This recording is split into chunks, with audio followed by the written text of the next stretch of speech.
ഒരു വാപ്പാരും കണക്ക് പറഞ്ഞിട്ടില്ല. എത്ര ചെലവാക്കിയെന്ന് പോലും എഴുതി വെച്ചിട്ടുമില്ല. അളവില്ലാതെ സ്നേഹിച്ച ദുനിയാവിൽ ഒരൊറ്റ സൃഷ്ടിയുള്ളൂ വാപ്പയമ്മേ. ജനിക്കുന്നതിൻ്റെ മുൻപ് സ്നേഹിച്ചു തുടങ്ങിയവർ. നമ്മളൊക്കെ നമ്മളെ അല്ലാത്തവരൊക്കെ കണ്ടത് വാപ്പനെയും സ്നേഹിച്ചത് കണ്ടിട്ടല്ലേ? നമ്മളെ കാണുന്നതിൻ്റെ മുൻപേ അവർ സ്നേഹിച്ചിട്ടുണ്ട്.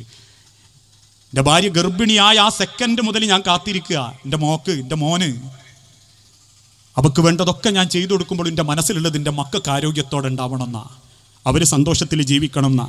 1 കിലോ ആപ്പിൾ വാങ്ങുമ്പോൾ പോലും ഗർഭിണിയായ ഭാര്യ കൊണ്ട കൊടുക്കുമ്പോൾ വാപ്പ പറയലെന്താ, നല്ലോണം തിന്നോ, കുഞ്ഞനൊക്കെ ഒന്ന് അങ്ങോട്ട് ഉഷാറാട്ടെ എന്ന്. അങ്ങനെ ഉണ്ടാക്കിയത് തന്നെയല്ലോ എല്ലാവരെയും. അത് തിരിച്ചറിയാൻ വലിയ ഡിഗ്രി ഒന്നും വേണ്ട, 10 A+ വാങ്ങണമെന്നൊന്നുമില്ല. നാട്ടിൽ വലിയ തറവാട്ടിലെ കുളൂസായ വാപ്പാൻ്റെ മക്കളായി ജനിക്കണമെന്നില്ല. അവൻ എൻ്റെ തലച്ചോറ് ഒരു 5 മിനിറ്റ് ഇരുന്ന് ചിന്തിച്ചു നോക്കിയാൽ മതി. എന്തൊക്കെ വാശിയും ദേഷ്യവും അവർ കാണിച്ചാലും ഈ ദുനിയാവിൽ